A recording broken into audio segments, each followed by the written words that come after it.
Thank you so much, David. It's such a pleasure. Hello again, everyone. Hope you had a great lunch, and we've got some incredible wines in front of you. I'm going to introduce the panelists quickly, and then we are going to get right to it.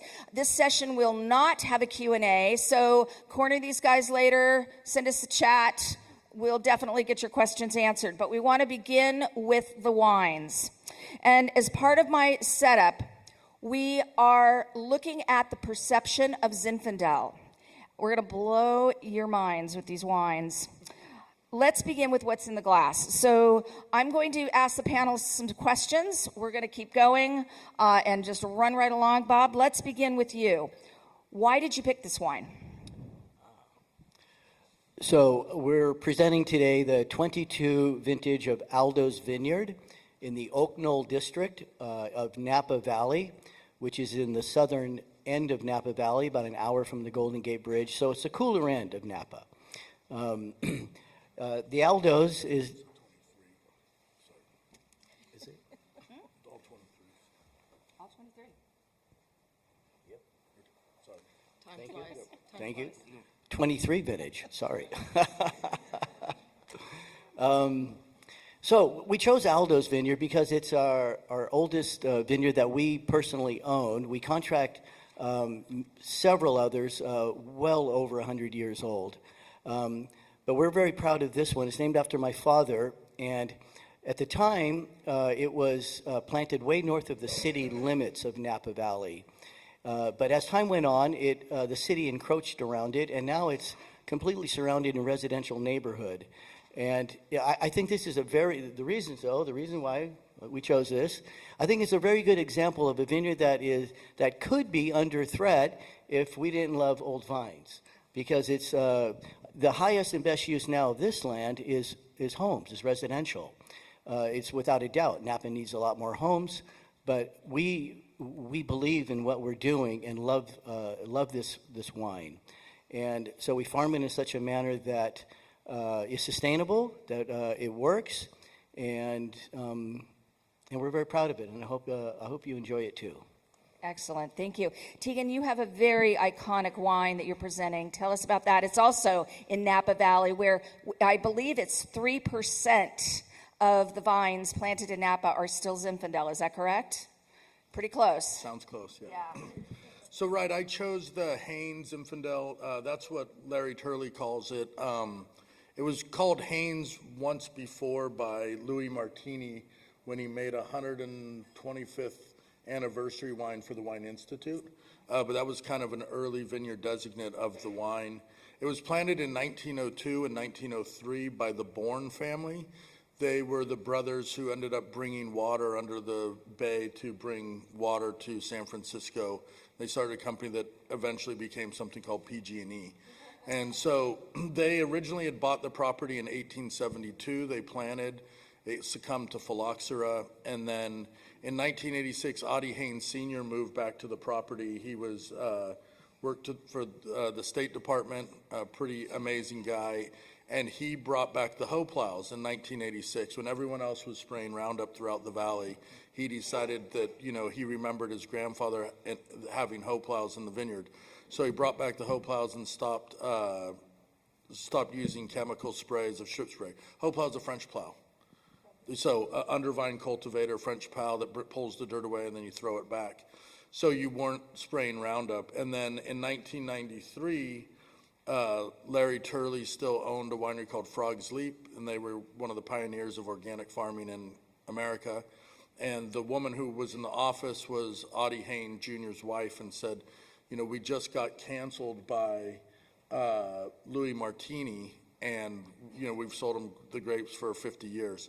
So Larry was about to start Turley and was looking for old vine Zinfandel, so he and his sister Helen went out and looked at it. I think it's probably the most exceptional old vine vineyard in all of the state. I'm biased. We've made it for 32 years. Over 20 years, we've picked it between September 5th and September 7th. So if you talk about stability, we've picked it within 3 days for 66% of the time we've harvested it. We've never had to make any adjustments to the acidity. It's got perfect acidity. It's red fruited. And it's a bit odd because it's hip now, but there's about 10% Trousseau Noir out in the vineyard that no one really knew until I grafted some Trousseau Noir out on the Sonoma coast. I said, wow, that's what this variety is. And it's Trousseau Noir, Petit Syrah, and Carignan. It's organically farmed since 93, even though really 86.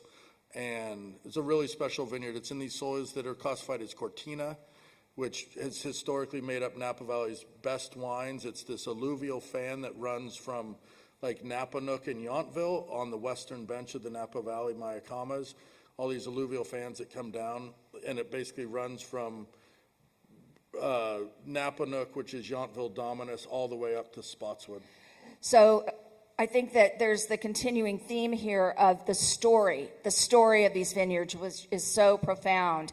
And Karen, as we move to you, I want to actually ask you, as you talk about your wine, and you've got a little bit of a different twist on this old vine, the wine quality in terms of what does the age of the vine actually contribute to that wine quality, and also what you're doing with Marquis that's, I think, really interesting and I think special. Sure. Thanks, Becky. Can you hear me?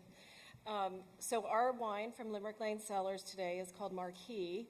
It is a very special and unique blend of over 100-year-old vineyards. So if you were there last night at the reception, I was pouring our 1910 block, which is our oldest vineyard on Limerick Lane at Limerick Lane Cellars. It was planted by Mario Del Fava. Separately, I'm happy to say we just hosted his granddaughter's 80th birthday at the vineyard, which was really exciting and fun.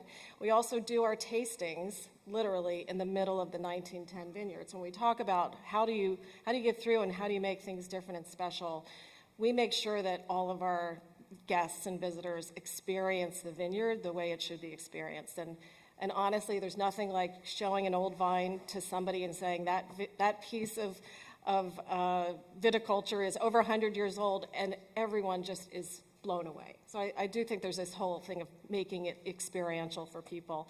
But what we also do is that we honor other over 100-year-old vineyards, including Monte Rosso, Maffei, Banfield, over the years Bedrock and Carlisle as well. Shout out to Juan, who's out here. Where's Juan from Monte Rosso? Here's the vineyard manager from Monte Rosso. And what we do with Marquis is we blend together our over 100-year-old fruit, or over 100-year-old vineyard fruit, with Banfield, Maffei, and Monte Rosso in this vintage. When I present this wine at dinners and all over the country, the best way to explain it is to say that there's over 500 years of history in this bottle.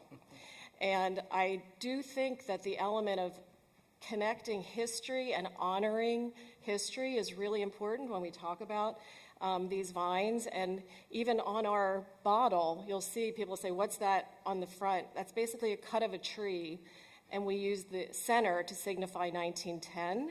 And then every year we put another ring of the tree on the label from the next year to really signify the basis, the foundation of our property and our winery in our 1910 vineyard as well.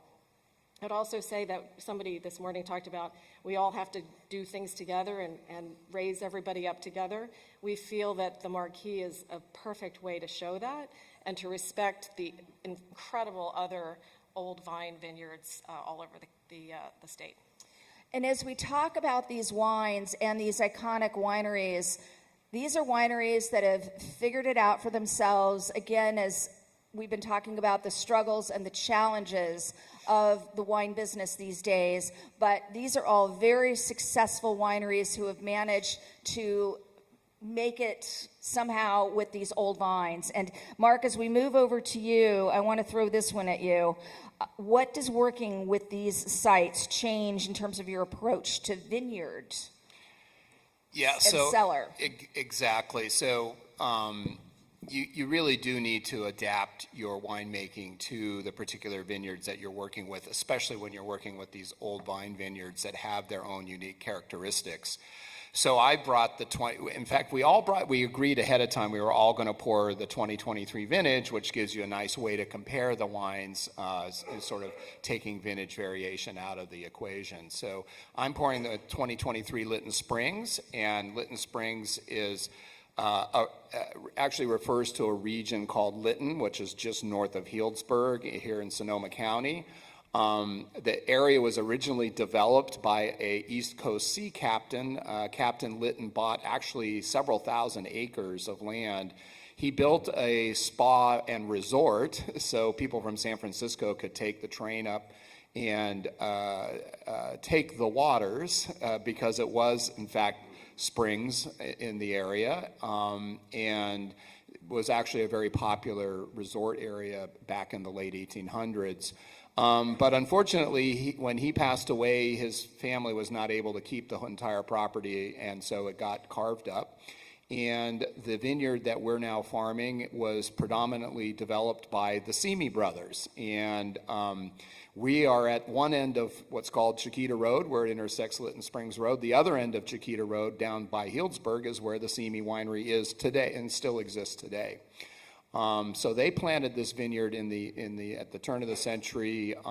We say 1904-05, but again, the records are always a little spotty, so we hedge a little bit. But it was in that time period, middle part of that decade after the turn of the previous century, that the vineyard was planted. It's a classic field blend mixed vineyard, really featuring Zinfandel, and then Petite Sirah is the second most common grape grown in the vineyard, and then Carignan. Kind of the big three of field blending with Zinfandel, but then, as we've heard about from other vineyards as well, many other small amounts of different varietals mixed in, including what we think is one of the older Pinot Noir vines in California, which we've had DNA tested. Anyway, so this vineyard was first located by Paul. He told a little bit of the story yesterday. Paul Draper found it in 1972. It's when we made the first vintage, and we've had the good fortune to ultimately acquire part of the heart of the vineyard, the eastern part in 1991, and then the western part in 1995. And in fact, built our winery on the estate at Lytton East, right facing the old vines. So it's a beautiful vineyard, and it really, again, it produces consistent fruit of high quality. As Tegan mentioned, again, you can pretty much sort of mark the dates on the calendars when you're going to be starting to harvest the fruit. It's pretty consistent that way as well.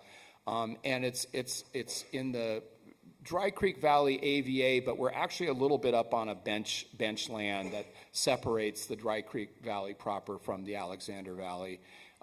And is an interesting soil, fairly complex mixture of 4 or 5 different types of soil, partially from the geography, partially from the action of the water, because there are these springs and other things going on there. So it's an interesting and complex vineyard. And the Petite Sirah, we think this spot is really well suited both for Zinfandel and Petite Sirah. So it's kind of that what makes this vineyard a little different from some of the others we work with. And because of the predominance of Petite Sirah, we need to manage the extraction and tannin in a way that's a little different from some of the other vineyards that we work with.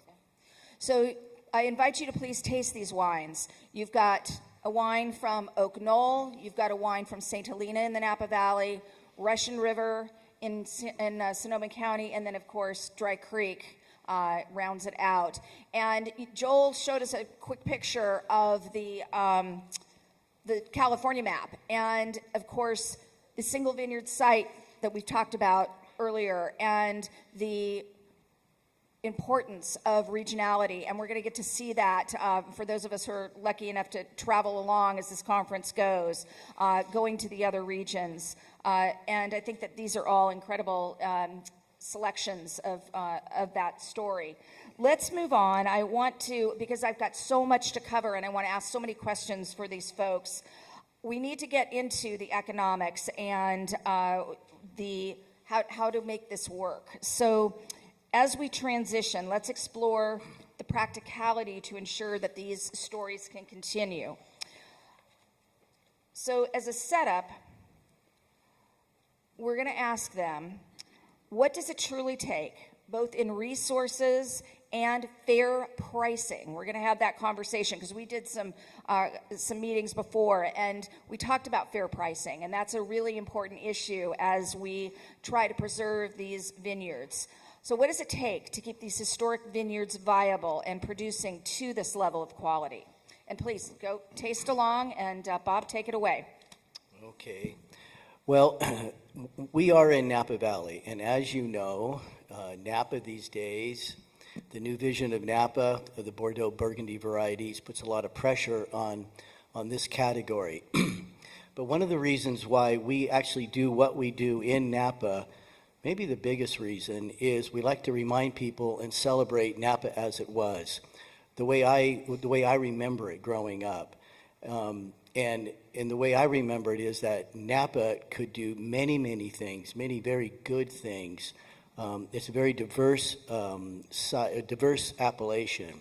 And as Tegan pointed out, great soil sites all over the appellation that could really sustain many different types of varieties.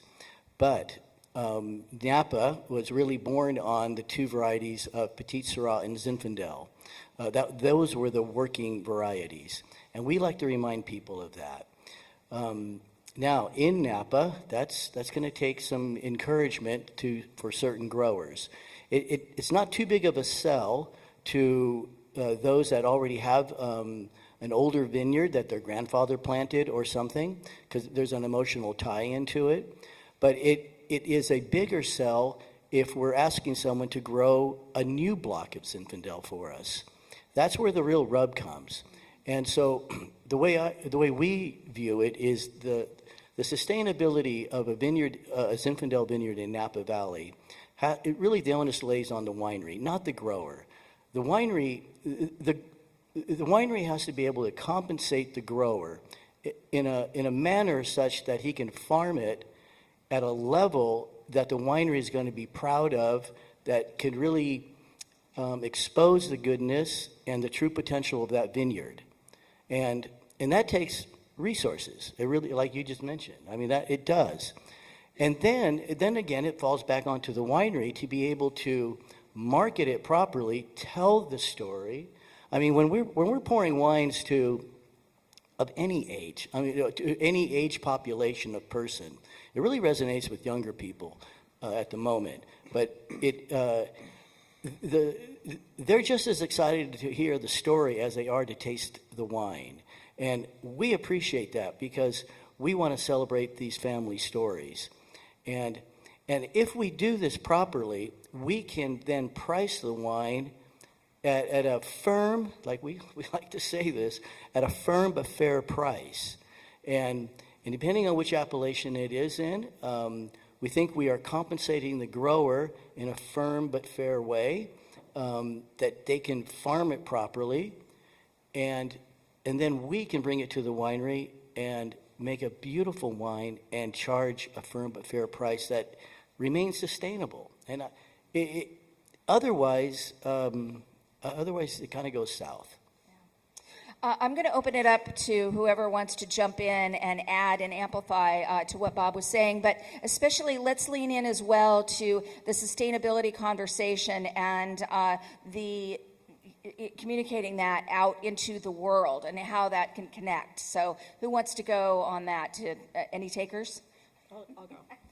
I think, one thing the whole industry is facing right now is I'll call it the ageism of the consumer, and are we attracting the younger consumers today to the overall wine industry, and specifically Zinfandel? What we see works really well is when we talk about how careful we are, and I'm sure all the farming is done in the same way, how careful we are in the vineyard with every single vine, how they're delicate. We do all of our weed work. We do weed work by hand. We bring in sheep. The younger generation love to see that.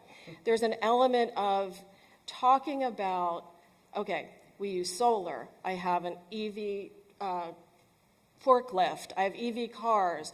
We have recycled glass. We have recycled paper. We do everything we possibly can to save the planet. However, keeping these old vines in the ground is maybe one of the most honorable, sustainable things that we can all do for the planet. And when you talk about it in that way and with the history of what's gone on in the last 100 years, that resonates with people. And then, quite frankly, it has to taste beautiful. And I think all the wines do. So I think the story combined with an aha moment is really compelling. I would also say on the pricing front, now I'm not in Napa, so I can say this way. I will put our marquee, our 1910, up against any Napa cab any day, right? So I think it's important for people to understand that the most beautiful Zinfandel is something that you should be considering when you might have also been thinking about a Napa cab. And I think there's a value there that I think today's consumer is also looking for as well. So Karen and I didn't set this up, but this is a perfect setup to what I want to toss to Mark as the question, because we were talking about value pricing. Mark, flip the switch. Yeah, it's tricky, and you guys have the sheet in front of you. You see the prices of all the wines, and we're a little different in that we're making over 10,000 cases of Lytton Springs, and that's a different world than making a few hundred cases and selling them. They each have their own challenges, for sure, but when you're doing a high wire act of making 10,000 cases of a wine that has Zinfandel as its primary component, it can be tricky. But one of the things we need to do is we have to price it in a value price point to appeal to a broad audience when we're making this quantity of wine. So while we know that there are lovers of single vineyard high quality wines who would say, what are you doing? You're giving this wine away. It's way too cheap. And I would agree with them. But the problem is that we need more people to have that same attitude and to fully appreciate what's in this glass. So, for us, we have to find a price that works for a large audience, which we've done. And then we have to manage our cost on the production side so we can actually do this and make some money doing it, right? It's not easy. Fortunately, we have a few advantages. One is we're vertically integrated. We own the vineyard, and it's a big vineyard. How do we make this much wine? Well, it's quite a large vineyard. And there's some good things about old vines. When you're farming, it's not a high input farming approach. If you're trying to maximize yields, you're buying a lot of fertilizer and dumping it on the vineyard all the time, synthetic fertilizer. But we don't need to do that. We don't want to do that. We're farming, in fact, the whole vineyard is certified organic. So we don't need a lot of inputs. Yes, and the inputs that we do put into the vineyard are mostly, recycling all of our pumice from the winery. Our wonderful neighbor who boards horses next to us, we come over with the tractor and scoop out all of her waste material for free. And so there are some good things about farming organically where you can actually save some money. We're not spraying expensive pesticides into the vineyard all the time. And so if you're doing it in a smart way, there are some ways you can manage your costs that at first don't seem as obvious. So I think it's important that you again you work hard on how you can do this. Now there are other parts of the business where the costs are high. These are head trained vines. We can't bring a machine in to pick the grapes. And we probably, it's a long ways in the future until that might happen. On the other hand, maybe robots can do some of the weed control. Maybe they can do some of the other things that we have to do in the vineyard. We'll see over time. We have to try everything possible to continue to make this farming of these low-yielding vines economical. So well, and just as a little follow-up, and then I want to get on to I want to throw Tegan a question, but I want to ask. We talked about value in the marketplace with these, and Karen, you alluded to it a little bit in terms of how these wines are perceived. So, Mark, share your thoughts in a general way on, what we're talking about in terms of value pricing. Yeah, well, again, and I think part of what our approach has been is to really emphasize the vineyard, the site. This is all of these wines have their unique character based on where they're coming from. So we lead with the site. We market this wine as Lytton Springs. We have others, and we market all of them based on the vineyard where the grapes are growing. That's first and foremost. And I think that when people understand that this is what you're doing, and then they look at the price you've put on the bottle, it is a value. It's a great value. And then when they taste the wine, taste these wines. What do you think? Yeah, Do what we does like these everybody wines? think? Come on. Yeah. Are we enjoying? All right. These are really, really good wines made from really special places with incredible old vines, right? This is it. This is what we're all about. This is what the Old Vine Conference, this is our raison d'etre. It's the whole point, right? So, again, when we have a lot of much more mass-produced wine, which is of good quality, but it doesn't have the uniqueness, the unique character that these do. And I think that's where the value is, because now you're getting something really special and for a price that I think is more than fair. So. Thank you. And Tegan, that's a perfect lead into what I want to ask you about, because Turley has really leaned into single vineyard, which we've been talking a little bit about, but that power of storytelling for those vineyards. So talk about that in terms of, what the marketplace sees, what your success has been with that, and how challenging that can be. Well, we didn't have a website until about 9 years ago. So Larry Turley was kind of against that. He kind of is reflecting, we are now the estate. We got the letter. We've been certified CCOF for 32 years. We've never really used that in our marketing. Larry was always under the belief that that's not why we do it. And, I think that unfortunately is like an antiquated way, I think, to sell wine today. I think he's realizing that, just believing that, one of the things I keep hearing is like Napa Valley and Cabernet and value.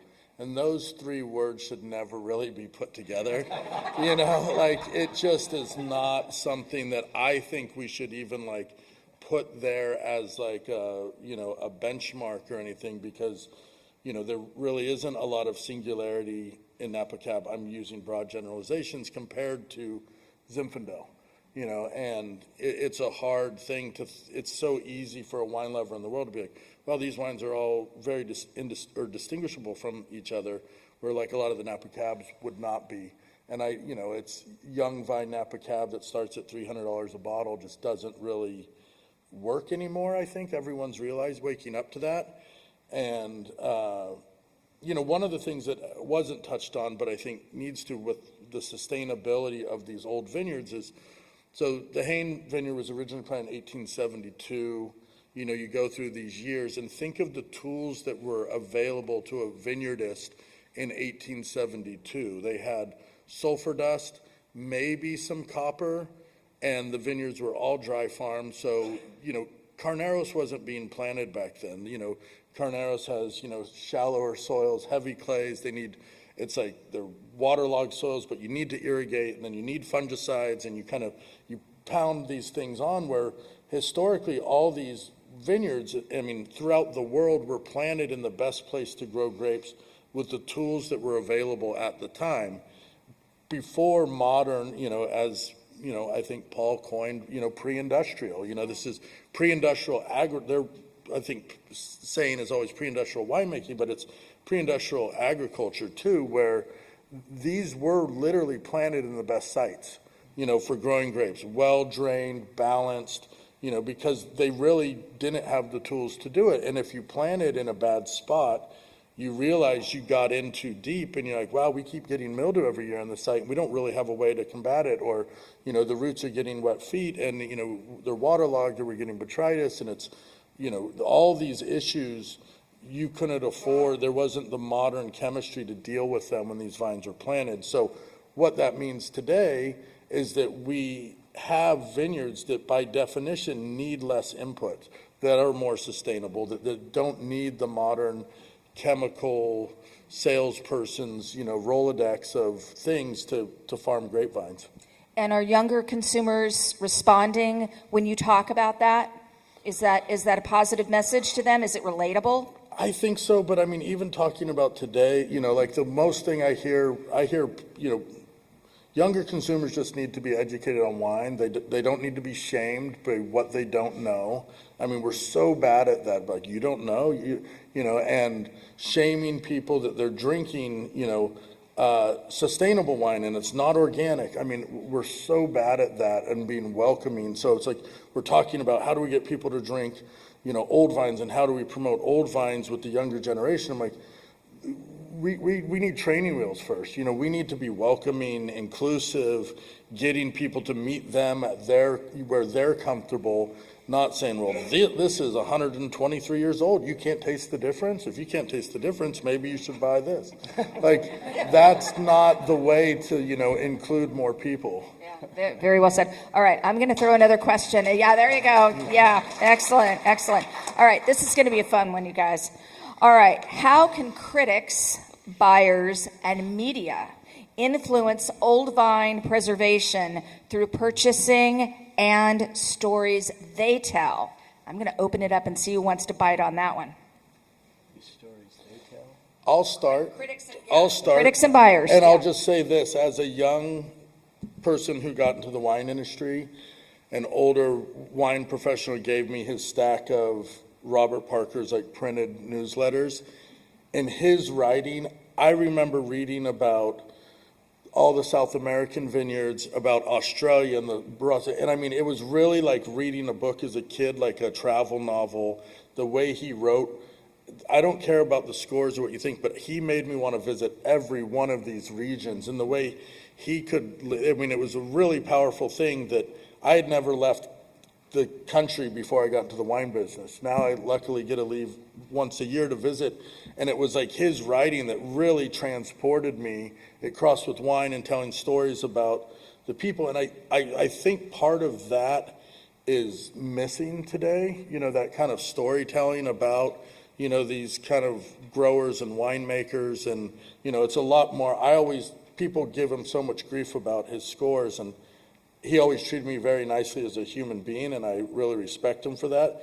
But I also remember, I worked for Alain Graillot, and I remember reading, he would write 3 paragraphs about his wine and give him 87 points and say, the best wine drinking experience I've ever had in my life. And then he would write, 2 sentences about a Napa Cab and give it 100 points. And to me, I could read what he was trying to tell people.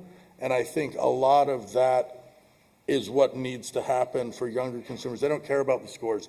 You see 94 plus on $9 wines, blown out on the internet that you're just inundated with 94 points, 94, and it doesn't really mean anything anymore. So you can see there's not a shortage of opinion at this table at all. And I want to throw it to Mark because I see him nodding, but I know he's got ideas. Tell us, Mark. No, I completely agree with what Tegan has said there. And I think, again, it comes back to, and I like the earlier panel discussion and especially the Skernick's conversation about the education of everybody that's involved in the wine process in terms of selling wine to consumers. Because I think, again, this is a very strong way where we differentiate wine from the other choices of beverage that people can make, especially alcoholic beverages. There was maybe a little bit of this in the craft beer world, which is kind of sort of slumped as well. Spirits, the creativity of people making cocktails, but that's a completely different thing. The story of what we're telling. And in fact, there was also a reference in the earlier discussion about the fact that wine is food, wine is agriculture, and then we also have history and people and storytelling and interaction and socializing in a very positive way. Most of the time when you're consuming wine, you're doing it with friends, you're doing it in a responsible way, and you're oftentimes enjoying a really good meal with the wine, especially, if we look at the European tradition of, there's wine at the table, the cocktails to start, but you put that away, and now you're going to have a nice glass of wine. When we talk about health, One of the things that we're having a crisis in right now is mental health. We're having people that are not connected in a human way. We're connected through electronic devices. Wine promotes social interaction in person. I think this is critical.